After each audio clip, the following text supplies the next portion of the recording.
Welcome to episode 110. There is no better time than right now to plan your vacation getaway.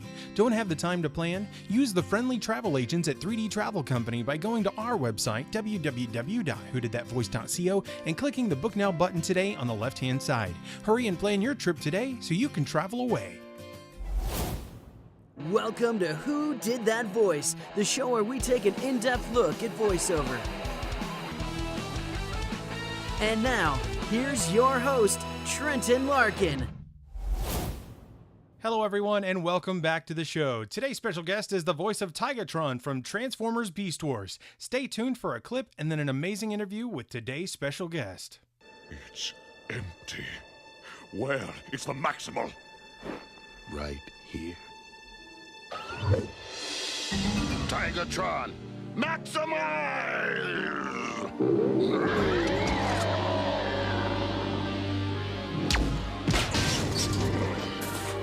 Woohoo! All right! Let's do it! Now sit back, relax, and enjoy the show. Hello everyone and welcome to another episode of Who Did That Voice. Today on the show I am super excited to be bringing you an interview with Blu Mankuma. Blu, thank you so much for joining me on the show today. My pleasure, Trenton. My pleasure. Well, Blu, the very first thing we love to do when we have a guest on the show, especially for the very first time, is get to know them. So tell me about the little boy, Blu, that grew up into the man he became, and how did he get into acting? Growing up, I had to do a lot of babysitting, and I used to put these little things together with the kids and have them, one would play this character, another play another, and stuff. And I didn't know at that time that I was going to become an actor, but my brothers tell me, yes, you did. You do all the time. So, and then when I was in junior high school and high school, I took drama. Awesome. And it really turned things around for me. It was really just a beautiful thing to do. I still didn't have enough courage to actually go on stage. I remember one of my teachers, it was in high school, she asked me to come out they were doing Tea House of the August Moon. And she wanted me to play the Japanese character that I think Mickey Rooney played him or something like that in the movie. And I just was emphatically, no, okay. So at one point I did some children's plays, and I remember we had a substitute teacher, and she was really beautiful. I remember that. I have no idea what her name was. But, I remember we were doing the King's Cream Puffs, and we were at my old grade school actually doing it. And the interesting thing for me was stage fright is a very real thing, but yes, you get nervous and stuff when you're doing it. So I remember having to address that. It wasn't too severe for me, but still. And I did it. And as we finished the play, I remember the substitute teacher came running across the floor to me, and she said, "Young man, you have a great acting future ahead of you." And now, that was interesting, but at that moment, I didn't know what she was talking about because I didn't remember anything I had done. Yeah. Subsequently, years later, I figured out, well, I was in the moment going along, and whatever she saw was what I did in the moment, but I have no memory of that still to this day. Wow. But, yeah, but I always remember her reaction to it, so, that was the beginning of things, and as I said, I studied quite a bit, and when I moved to Vancouver here, who knew they would build a film industry for me? Who knew? So, absolutely. Yeah, so I did a lot of theater before that. Actually, I did things that James Earl Jones had done on Broadway. Oh wow! Okay. I did a play called The Blood Knot, which is a two-hander. Okay. And our version was like about 3.5 hours long. A lot of dialogue for two actors. Absolutely, yeah. That was cool, and I liked that. And then I did SyFy Is Dead. Both of those are Apple Fugard plays. And SyFy I said yes to doing the part before I had read the script. And then when I read the script, I found out I had a 45-minute monologue I had to do. Oh, wow. Scared the living Jesus out of me. That would scare me too. But I sat down, learned it, put it together. I kind of did a Bill Cosby trip on it because it's one story after another. And it was very triumphant. And then when we were doing that production, there's a place in Vancouver called Studio 58. It's at Langara College. And it's a very, very well-known art college where they have a very extensive program of teaching people acting from the top to the bottom. Okay. The stage managers come out there, directors come out there, and a lot of actors and stuff. And the man who ran it, who actually had created it, his name is Anthony Holland. He was from England. Okay. And he had come to see the show, and he put a notice up at Studio 58 telling his students if they wanted to see real acting, they should come and see our show. Oh, wow, that's awesome. And I was so flattered. And then he came himself somewhere down the line and asked me if I wanted to do Othello. Oh, wow. And and I said yes. And then I went home, and I lived in Richmond at the time, and we had dikes out there. So I went and sat near the water on a log, and the words were clear as a bell to me, and they were, "What have I done?" Because Shakespeare at that point sounded to me like, "Thus be thou, forsooth." I didn't understand a word the boy was saying. Yeah. But I did understand that if I could understand it, I can make an audience understand it. So it meant I had a lot of work ahead of me, but I got down and did it. That's fantastic. Yeah. The neatest thing about that is that years later, I did a film with Lawrence Fishburne. Oh, wow. We did Cadence together. Yeah, it was really good. And I was watching him on the Actors Studio. He was being interviewed, and he had a very similar experience. He said that he was in talking to his agent at one time about this and that and the other thing, and then just as he was leaving, his agent said, "Wait a minute, Branagh, Othello, think about it." And Fish said he went home and thought about it a while, and he called his agent, and he said, "Yeah, okay, I'll do it." And I remember James, I think his name is James Lawton, the host of Actor Studio. He said, "What did you do next?" He said, "Panic."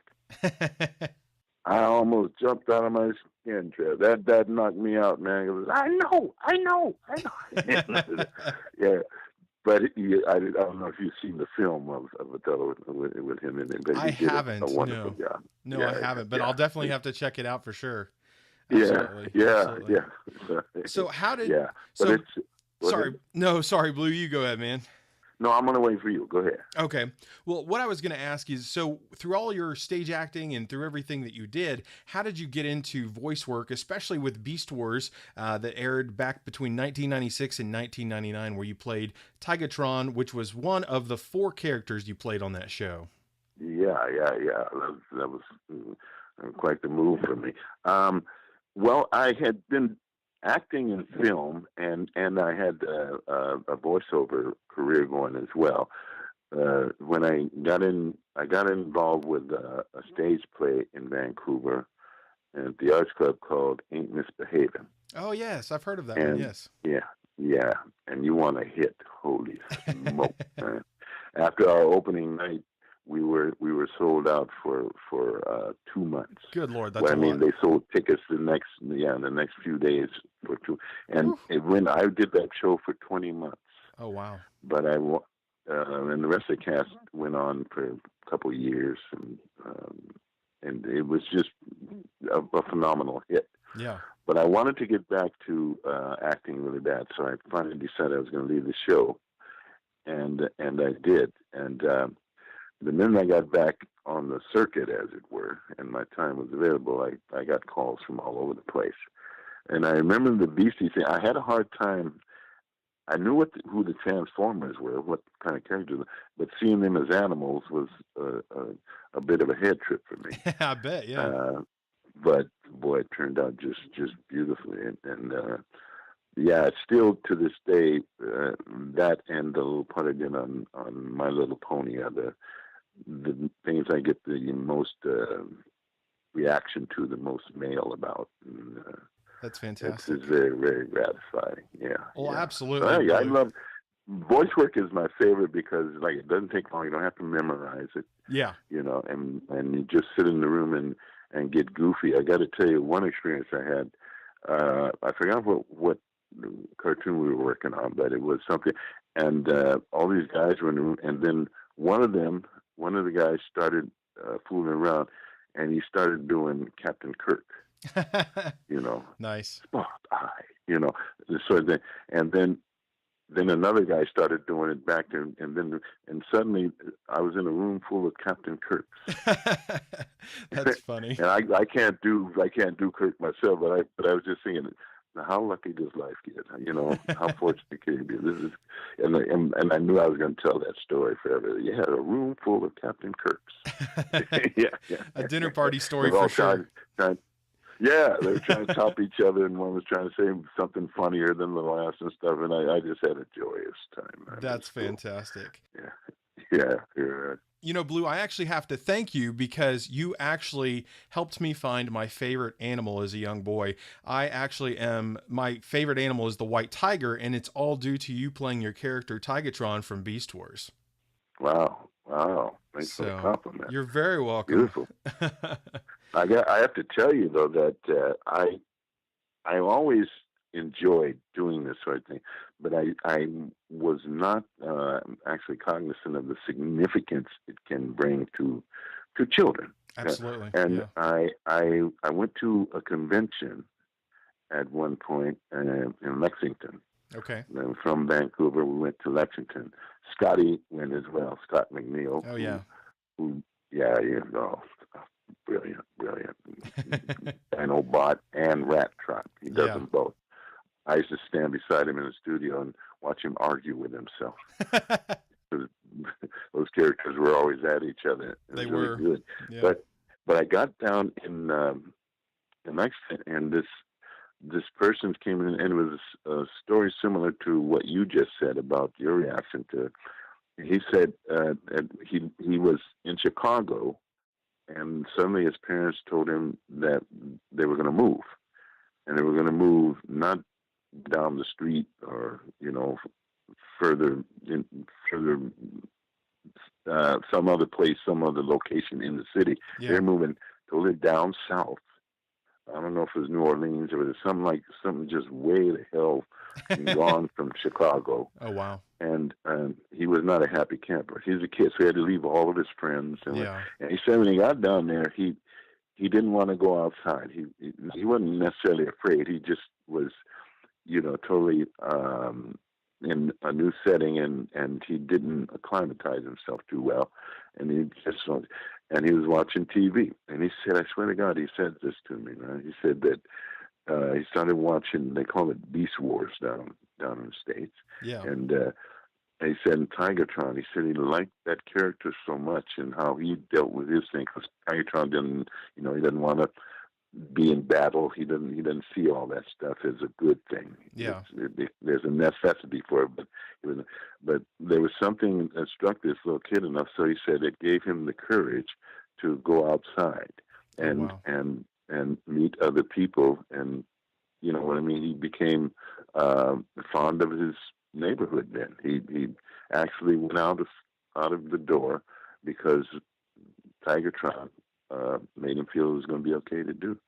I never thought I'd hear a story like that. You gotta know, dog. That knocked my socks off, man. That's a fantastic story, man. Wow. Holy smokes, man! Wow. Who knew? Who knew? But therefore, you just never know, right? Oh no, you don't. You're doing a voiceover. You're doing what? But how do the way it can touch a kid like that? Yeah. Holy smokes! Well, and Transformers has always been a favorite of mine, but Beast Wars, like you said, was just kind of a head trip. It was like, what is this with animals and stuff, you know? Yeah. And it's left such an impression because it is so much more unique than all the other versions where they're trucks and cars and planes. And it's so distinguished because it's not like, wait, what series was that again? It's like, you can't mistake it. It's Beast Wars. They were animals, you know? I mean, come on, you know? Yeah, exactly. Yeah. Optimus Prime is a big old gorilla and stuff. But every character in there is I think, a work of art. I think they really work on so many different levels, man. And I love that Rat Trap is New York, so mouthy, you know. But it mirrors life so well. As do I got to say all the Transformers do. Oh yeah, that's why it's such a successful franchise. I had a hard time believing they could take it into live action. Yeah, you know. And really make it work, but boy, did they ever! You know, they sure did. I was blown away by how well they did that. Yeah, and man, they made it work. So, they sure did. Yeah, sure did. Well, you know, you were talking about Scotty McNeil. I have not had the pleasure of having him on the show, and I am dying to have him on. But you know, other castmates interview, dude. That's the dude. Well, you know, other castmates that I've had on the show from Beast Wars are, of course, Gary Chalk, Optimus Primal, Ian James Corlett, Cheetor. The best. Yeah, he is. David K, Megatron, and Richard Newman. Oh, yeah, David K. Richard Newman. I used to love David K. Yeah. I used to just love it, man. He stood right beside me, too, and I couldn't, I complimented him pretty much every show. I just thought he was doing such a fantastic job as Megatron. His voice was crazy good. I mean, you guys were just an amazing cast. And, you know, just recently I had Richard Newman on the show who played Rhinox. Yeah. So, you know. Yeah. And, you know, some of the other characters. Isn't that amazing? I don't know if you've ever met him in real life. I haven't. Richard isn't the biggest guy anyway. He's a little tiny guy, and his great big voice comes out of a little. Well, I shouldn't call him little tiny, but he's not like 6'7" as his voice would make you think. Yeah. He is, you know? Yeah. And stuff, but boy, what an artist! What a just wonderful actor, and very good people too. Absolutely. Yeah. Well, you know, some of the other characters you actually got to play on Beast Wars were Tigerhawk, Unicron, and a character named Vok Number 1, kind of a space guardian lord, kind of floating head thing. But, you know, it was a show that was transformative, and in its name meaning, you know, multiple meanings for Transformers. Yeah. It was transformative to people like me as a young kid, but it was also a Transformers rendition that really blew things out of the water and has left a mark on the world forever. So. Yes, well, I thank you for saying that. I got to say that comports with a lot of the I can't say mail, but people get in touch with me on Facebook and they will say that. Yeah, it was mind blowing to me the other day. Well, now it's been a couple of months. I kept getting this Facebook post from this lady and she would say YouTube. Yeah. And she'd say Blu Mankuma, blah, blah, blah. And I didn't know what she was saying, so I'd click it, and it'd take me to YouTube, but I didn't see anything. Yeah. I said, and then one day it dawned on me, well, go and type your name in. And I did, and then all of this stuff came up, man. I was blown away. Yeah, because finally I found out where people were getting all of these different posts they were putting on my Facebook page, and I had no idea. But how gratifying does life get? Yeah, absolutely. I've had a very beautiful run of it. Absolutely. Well, you've done some amazing works. We're just going to touch on some of your other animated works. You've done Captain N, the Game Master, with my good buddy Matt Hill, who played Kevin Keene, the Captain N. You've been on Reboot, Extreme Dinosaurs, which had a lot of your castmates from Beast Wars on it. That's right. You played Hard Rock on that one. He was kind of a soft-hearted but kind of bouncer type character on the show. You did another one of my favorites called Mummies Alive with Dale Wilson and Right. Gerard Plunkett. You played Anubis on that one in 4 episodes. And then you worked on RoboCop, Alpha Commando, an animated show where you played Sergeant Reed, where you worked with my other good buddy, David Sobolov, who played RoboCop on that show. And then, of course, My Little Pony. I actually did I did the, for RoboCop, I actually did the live action. We were doing a series. We only got 1 season, but I went out to Toronto to shoot that. But I love the name of the character in that. Are you familiar with Vancouver at all? I am a little bit. I haven't been there, but I've had a lot of people that I've dealt with for the show through Vancouver. So I've really gotten to know Canada from afar, but very much so from all of the actors I've gotten to know. So, okay. Well, in Vancouver, I hope you do, because it's your postcard, man, for real. Especially right now with the sunshine juxtaposed over the snow. Oh, wow. It's uncanny. But there's a very popular area called Stanley Park. Okay. So there's a zoo there and an aquatic center and all that. But the character I played in RoboCop in the series, his name was Sergeant Stanley Park. Oh, wow. That's awesome. Yeah, I like that. I like that. Yeah, you got to know Vancouver to know. Oh, that is cool. And plus, that's one of the very first times. But I do have Tigatron as well, by where I have an animated character that you can actually go purchase. You know, yeah, and that's mind-boggling. I know it has to be, but it's pretty crazy that they did a live action RoboCop TV show. I mean, but it's pretty awesome. You know, I mean, that was one of the shows you have done live action, as well as MacGyver. And you were also on a show called Mantis, which I really love, starring Carl Lumbly as Dr. Miles Hawkins. I think what happened with that one, that was a little before its time. I think it was, yeah. What a great concept. Yeah. I would love to see them reboot Mantis, because, it dealt with a paralyzed African-American scientist who builds a powerful exoskeleton suit in order to walk again, because he becomes paralyzed through a tragic accident. I think there's a shooter that's trying to get the chief of police or something, and he gets hit in the crossfire or something. And then he uses his abilities through his suit to fight crime. The feature film, there was a TV feature film that came out, and then it spawned the TV show. And I fell in love with it because Carl did an amazing job, and you did a great job on the show. You played Chief Grant on that show. So amazing work. Well, you got all the goods on me, don't you, dude? Well, dude, you've been a part of my life on so many shows, and it's crazy because you look back, sometimes you see an actor and something like Tigatron sparks your whoa, who is this? And then you look back at their career and you're going, oh my gosh, they're on everything I've ever loved. I loved Mummies Alive, and I loved RoboCop, and I loved Captain N. And it's you've been a part of my life, my whole life, Blue, and I didn't even know it. And now I'm sharing that love and passion with others so that maybe they can look back and go, holy cow, I've loved Blue my whole life and didn't even know it. Wow, Tim, that's so beautiful to hear. Thank you very much, man. I've always said that I'm one of the most blessed people walking. Absolutely. And primarily, I think, because of my kids, but then secondary to that would be, I've been able to do what I love to do for a living. Absolutely. And lay a few things down that kind of had some significance, and it's just wonderful, man. Absolutely. And on it goes. Absolutely. Well, I'm just going to mention a couple of other quick shows. You did mention My Little Pony, where you played on, which was My Little Pony Friendship is Magic. And that was back in 2010. And then a couple of other live action TV shows, jumping back to a couple other final ones that you've done that I absolutely loved. Stargate SG-1, and of course the CW Smallville and Supernatural, just to name a few. These animations and live actions are just a scratching of the surface of the amazing works you've done. But I had to mention some the of ones these that, let me just interject, because I'm pretty sure you know these pieces, but the ones I get the most mail about, reaction to are Tim Allen. I did the Santa Claus 2. Yes. And working with Debbie Reynolds in Halloweentown II, Kalabar's Revenge. Yes, sir. And as Gort.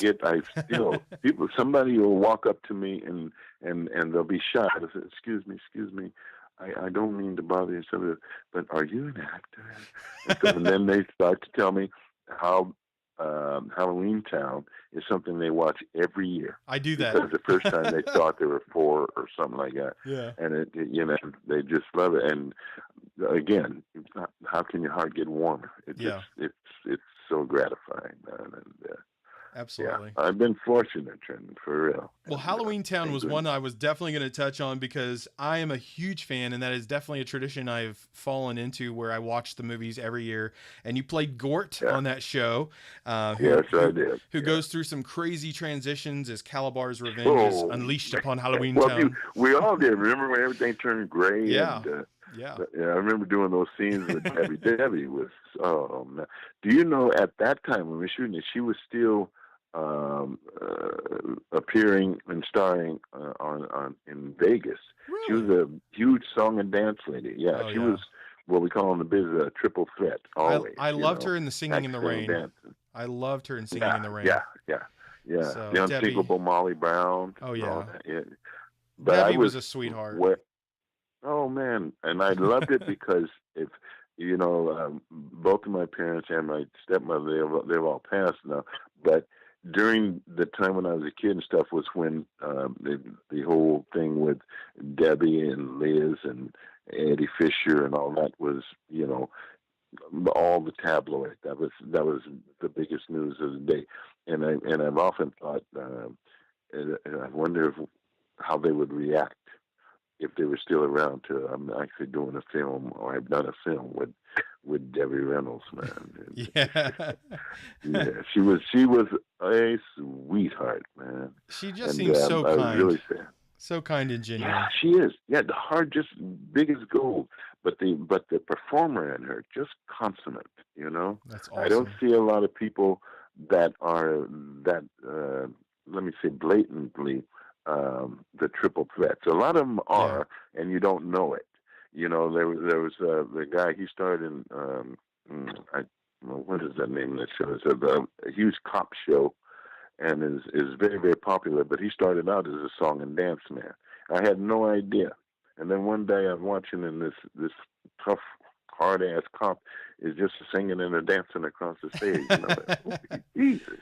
Yeah, it's But That's Debbie, funny. you always knew. Yeah. Yeah. Well, and things have changed so much since Debbie's time when she was a young girl. Back in the day, musicals were so much more prevalent, and you knew the actor's talent more because feature films today are more based on like real life and action packed and this and that. And so like we don't see stuff like Hugh Jackman's The Greatest Showman, where we really get to see an actor sing and dance and act and do all of this amazing stuff on screen anymore. Which Isn't it interesting though when you see them display their talent in that way? It's so well rounded and stuff. Speaking of which, I'm a singer songwriter, right? Really, I did not know that. Yeah, I got a CD. Let me give you the coordinates of where a person could see, listen to. Please tell us, please. My CD. Okay, it's Blu Man, BLUMAN .bandcamp.com. Fantastic, Blu. Thank you for sharing that. I did not know that golden nugget of amazingness. So thank you for sharing that. You're very welcome. The brother be getting down, best believe. Absolutely. Absolutely. Well, we're going to talk about one final show that has been super impactful on my life. I call this a twisted fairy tale. It's called Tinman from 2007. It was a SyFy miniseries. Where you played Tutor/Toto, and you worked with an amazing cast on this show. You worked with Zooey Deschanel, who played DG, aka Dorothy Gale, Neil McDonough, Alan Cumming, Richard Dreyfuss, and the list just goes on. What was it like getting to work on this twisted fairy tale, kind of a futuristic beyond the Wizard of Oz story tale? It was mind-boggling because who doesn't know the Wizard of Oz? Absolutely. And I'm like, what, we're going to tell that tale again? Yeah.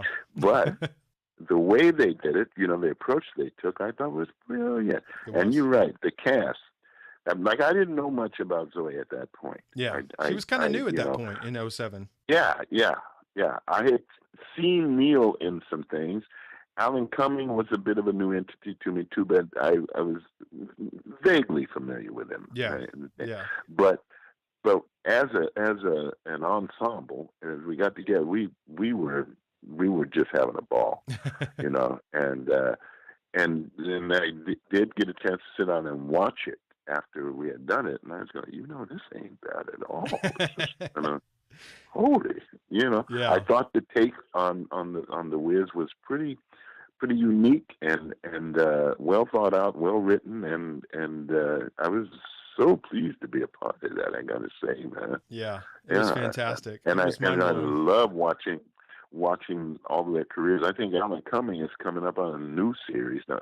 The man never stops working. Yeah, he's so you guys have all really exploded since then, because Neil has really come out since then. He's been on a ton of the CW shows. Is The Last Ship or something like that? I think so, yeah. But he's been really prevalent on the CW's Arrow and DC's Legends of Tomorrow, playing Dark. So, you know, it's been crazy. And Alan is coming out in a new murder mystery series where he's like a detective. And Richard, that's what I saw. Yeah.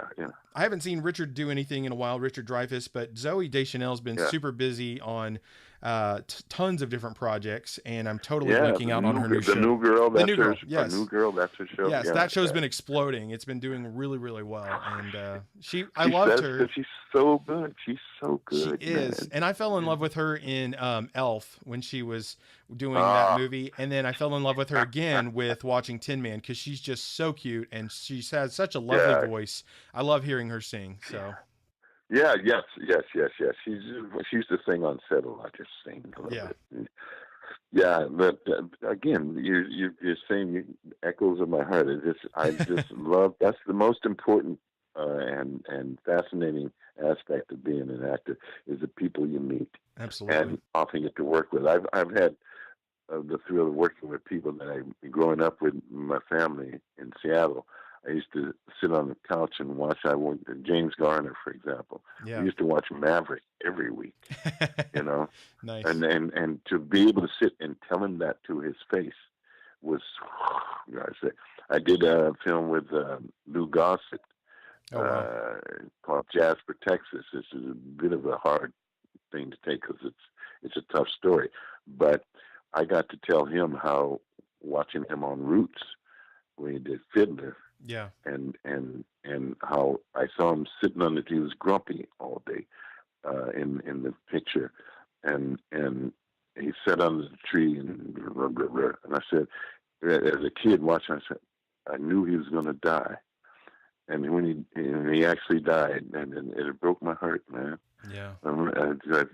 He's such a great actor. Great actor. Yeah. And who knew I could sit in front of him one day and I should tell him that.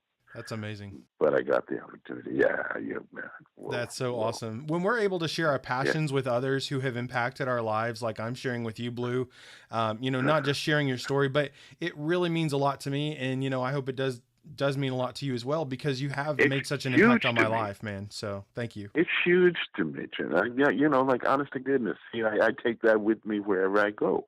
Because, like I said, just like that little kid blew my mind when he was talking about the impact that the tiger had on him, and making him brave enough to go out and explore his new environment and become take on the world. okay with the move. I said, man, who knew? But I was so happy to hear that story and give that kid a hug. And I got to say, and I live like a fairy tale because it just continues to get better and better and better.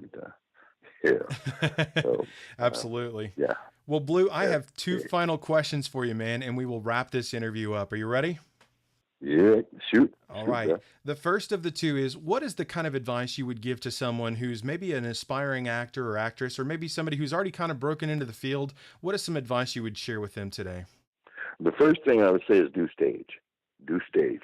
There's no better teacher. You can't learn doing film work what you can learn doing a play, let alone doing 4, 5, or 12. Yeah.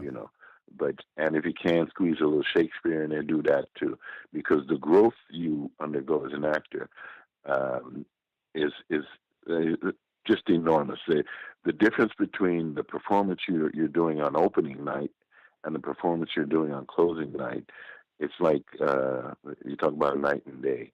Yeah. Because you've learned so much, you peel back so many layers and stuff, and there's no way you could get there without going through the performances every day, you know.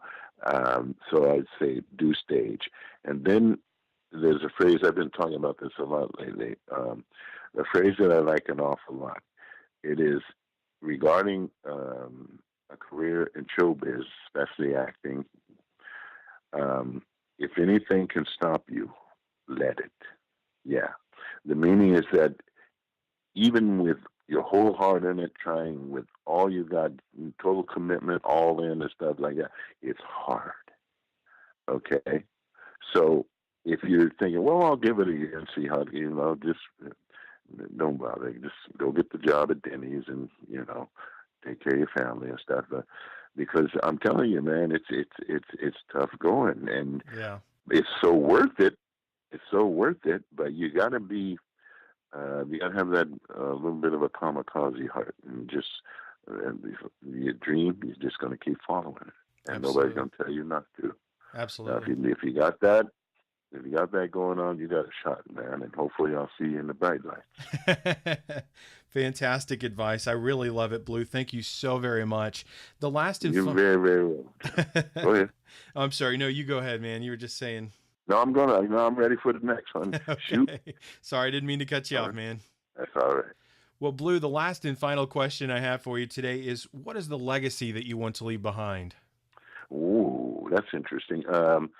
I was watching Johnny Carson one time, and Ray Charles was on, and Johnny asked him a similar question. It was phrased a bit differently, but he did. And what do you want people to say about you? And he said, I want them to say I did good work, and I thought that was just brilliant, man, because it's. Now this is an answer to both questions, because it does harken back to the first question you asked me. One of my favorite stories is they asked Jimmy Cagney a long time ago what method of acting he preferred. Okay. Was it method or Stanislavski or anything like that? And he said he didn't care about any of that. He said, I just stand back on my heels and I mean what I say. Wow. And to me, that was a bolt of lightning going through me. You talk about something like it was the deepest truth. And I follow that, and I reiterate it every time, like every chance I get, because there are so many paths and stuff like that. And there isn't a one true way, but if you are sincere from your heart, and bringing it with all you got, and you mean it, you'll get there. Your fellow thespians will appreciate that, but the audience will probably stand up and cheer at the end of the performance, man. And if it's movies, hopefully you'll make some money like Black Panther's making now. Absolutely. That was a stunning film, by the way. So if you haven't seen it, isn't check it? it I out. just saw it yesterday. Knocked my socks off. It did mine too. Oh, Jesus. Mind blowing. Man, you did Mind a good job. blowing. Yeah. Wow. So yeah. good. Accolades all around. Holy smokes. So, way to go. Yeah. It was amazing. So that's about it, Trent. That's, all the sage advice I have. And I hope people take it to heart, because it's a good game. It's not for the people who take it lightly. You got to come with it. And, there are people out there that are very, very, very good, and you want to be able to stand beside them and give as good as you get. Absolutely. And that means you got to put in the work. There are no shortcuts to that. Well, Blue, I cannot thank you enough for the time we've had to chat today. It has been most riveting and most exciting, and I can't thank you enough. Well, my pleasure, Trent, big time. And thank you very much. Thank you very much for the invitation, and I wish you well, bro. Thank you so much. Well, Blue, it has been an absolute honor and pleasure having you on the show today. Would you please do us the honor of closing out today's episode as Tigatron from Beast Wars? Be kind to each other. Be good to the planet. I'm Blu Mankuma as Tigatron, and I'm out. Well, everyone, I sure hope you enjoyed today's episode with Blu Mankuma, the voice of Tigatron from Transformers Beast Wars. And if you did, please find me on Facebook, Twitter, or Instagram by searching Who Did That Voice. I would love to hear from you.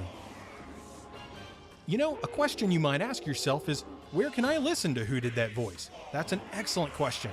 You can hear us on iTunes, Stitcher Radio, TuneIn Radio, YouTube, and our website at www.whodidthatvoice.co. Click the Episodes tab and listen away.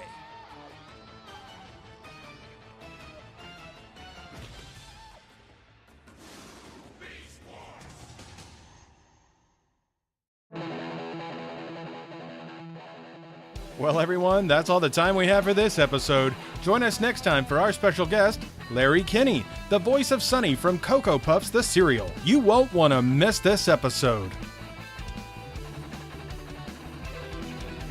Hey, do you ask yourself who did that voice? Well, if you do, go to our website, www.whodidthatvoice.co, and click on the Episodes tab. Choose an actor, pick their name, and see pictures from the different characters they voiced in their career.